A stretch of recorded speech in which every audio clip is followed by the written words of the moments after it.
What's up YouTube, my name is Chris and I'm part of Team Orion, and today I've got a new deck profile for you based around Crystron, Azamina, Kashtira.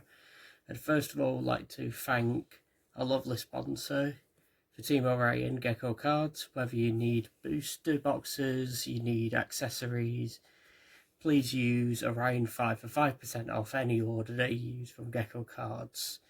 And with that, let's move into the actual profile. So, first of all, we've got 3 Crystron Smiger, which is your main starting piece to the deck.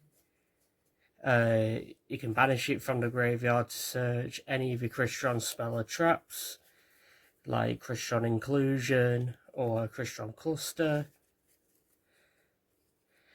I will play 2 Sulfador, which from hand or grave you can target any Crystron card on the field, destroy it and special summon this, and then when it's summoned you can send any 2 Crystron cards with different names to the deck to the graveyard, such as Sulfethnia, such as Smiger, such as Feistvern, such as Inclusion. We're playing 2 Sulfethnia. I don't really like Sulfethnia as much as Sulfador and Smiger, but it's still one of the integral parts of the deck. So if this is in your hand or grave, you can discard any Crystron card from your hand to special it in defense, then destroy a card you control. And if this is destroyed by a card effect, you can special summon any Crystron monster from your deck in defense position. So in theory, you can discard any Crystron card like a Sulfador or a Smiger, like a Feistvern, to special summon this and pop itself.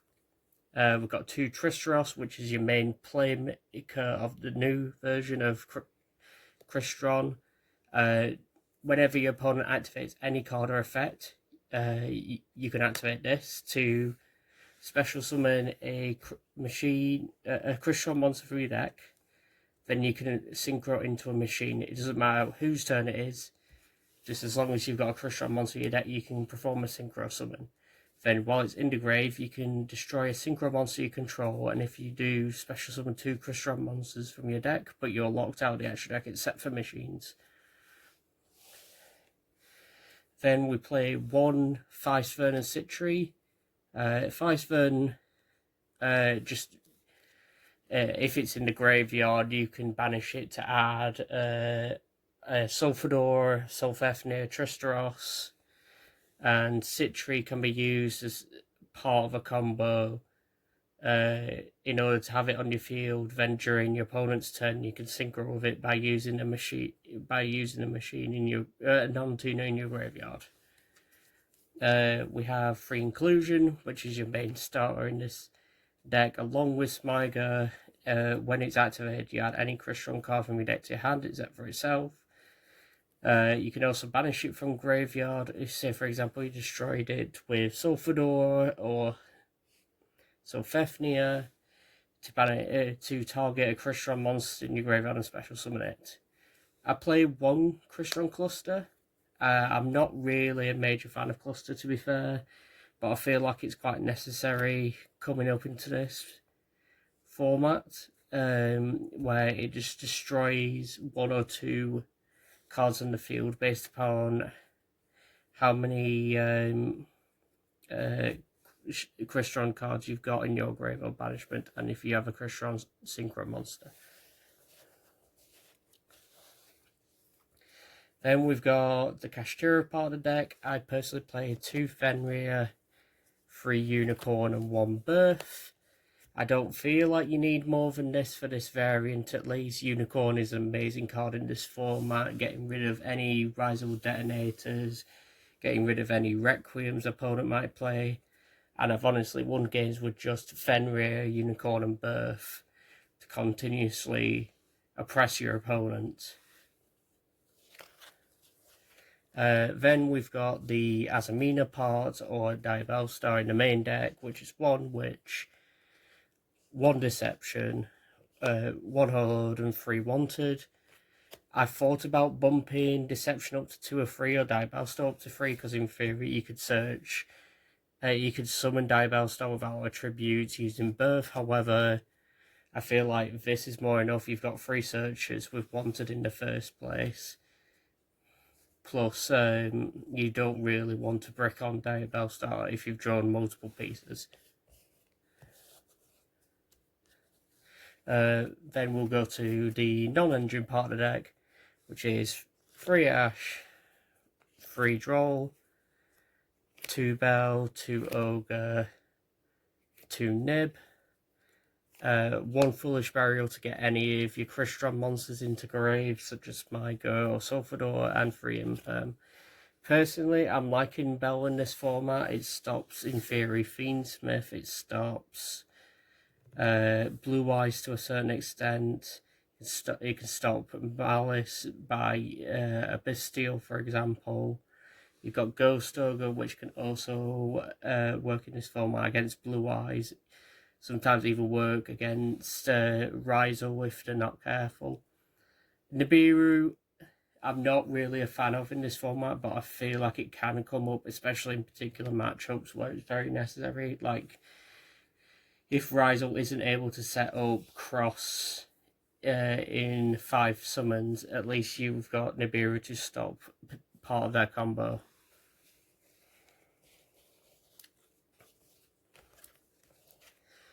We'll move on to the extra deck.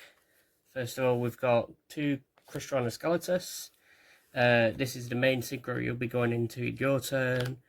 If it's synchroed, you can add any Crystron card from your grave or banishment to your hand. And if it's destroyed by battle card effect, for example, if you destroy it with a Sulfafnir, Sulfador, it can special summon any Crystron monster from your grave or banishment. Just ends up where you just end up needing to bare minimum. Quarian Gandrax. When this is synchro summon, you can target any number of monsters your opponent controls or in their graveyard. Based on the number of materials used for the synchro summon of this card and banish them. I've seen where this comes up particularly against Ryzel if they start on X, for example. And if they search Sword, you can synchro summon into this, banish their X, so they have no combo. They have to normal summon Sword, and you have many other options, as you've seen in terms of non-engine and actual engine, to get rid of it.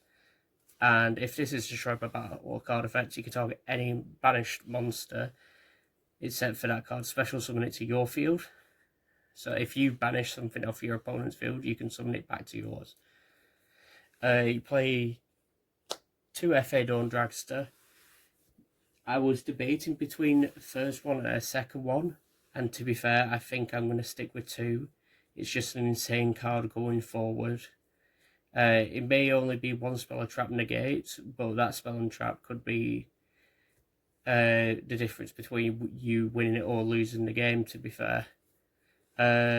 We've got High Speed Rochambora, which is a proxy for Excel Synchron. A friend of mine's currently borrowing it. Excel Synchron, its only main use is to potentially get a level 5 synchro during your opponent's turn to synchro summon into Centurion Legatia. Legatia, upon summon,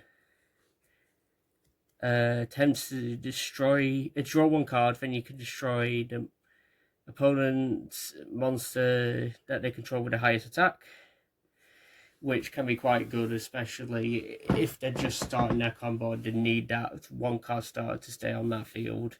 Plus you get an additional draw for like non-engine such as Ash Blossom, Draw and Lock. You've got Nova and Infinity, where you can make so many level 5s, whether it be Synchro, whether it be Sulfador and Sulfafnir. Them 2 can just go into Nova Infinity for a free negate, or there is a combo line where if they Nibiru you summon 5 on Nova, you can summon a machine monster from your extra deck, so that's why I've got a Mechaba in there. It's just a free negate if they do stop you anyways on Nova.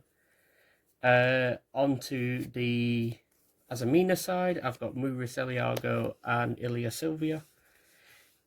I was debating putting Muris Eliago just so I could just use Ilya Silva as just the engine, but to be fair, I think she gives a lot more advantage to this deck than first appearance. If you don't start unwanted, you can at least get back the Witch, for example, by adding a wanted from your deck to your hand. If you didn't start on it, then you can could potentially normal summon it without tribute using Birth. Ilya Silva is just a negate. Clockwork Knight is used mainly if you get stuck with, say for example, a Smyger that's just on field. You can use Clockwork Knight just to link someone into it, so you can send it to graveyard. We have number 75 Bamboozling Gossip Shadow. To be fair, this might just get swapped out for an SP. I've been testing with this, and I don't think it's overall great for this variant, but I think SP would come up a lot more. And a Typhon. Typhon's just if you get stuck at the end front, or if you're against a detonator and you've got no other players, you can at least summon this to perfectly counter a detonator. Let's move on to my side deck. We've got 3 Chaos Center, obviously with Malice floating around. I at least want something to potentially counter it. Plus Chaos Hunter, same as Witch, can be summoned using Birth without a tribute if you do have it in hand. Stops your opponent from banishing any cards, so they're Malice monsters. 1 call by, it's call by. If I could fit it into main without sacrificing something, I probably would. But right now, I think side is going to be pretty good for it. 3 Forbidden Droplet. I've tinkered with debating putting imperms into side and droplets in main. Both have their strict advantages over each other. I think if you play a bit more defensively, you could argue Forbidden Droplet would come up a lot more. But for me, that likes a bit of aggro rather than defensive. Imperm comes up a lot more. You have Harpies and Lightning Storm, particularly against Odeon and stuff. I prefer the Lightning Storm and Harpies. I potentially would have swapped one of these two for a Cosmic, so the Apophis can't strictly outright negate one of them. I may look into that in the future. Then we've got 3 Judgment and 1 Strike. I feel like Judgment's going to come up a lot more this upcoming format. Just being able to outright stop a summon in the first place, even if it's just a normal summon, can be detrimental against certain decks. And that's why I debated and actually put in 3 Judgment. And finally, we have Dark Strike Fighter. I play Dark Strike Fighter for time, basically, that's why it's in the side deck. During my main phase 1, I contribute any monster, then inflict damage to my opponent equal to the tributed monster's attack on the field times 200. So if you tribute itself, a burning for 1400 in time. And High Speed Rod Hagoita. Hagoita's effect is during either player's turn, I contribute it to increase all the levels of monsters currently on the field by 1. I like playing this against Rizal and Mitsurugi. It really messes up their tempo in terms of all their stuff on the field is either level 5 now or potentially level 9 if they're trying to go down tributing route. But there we go, we've got my Azamina, Crystron, Kashtira deck profile. I hope you all enjoyed, and I hope to catch you at a later date. See ya.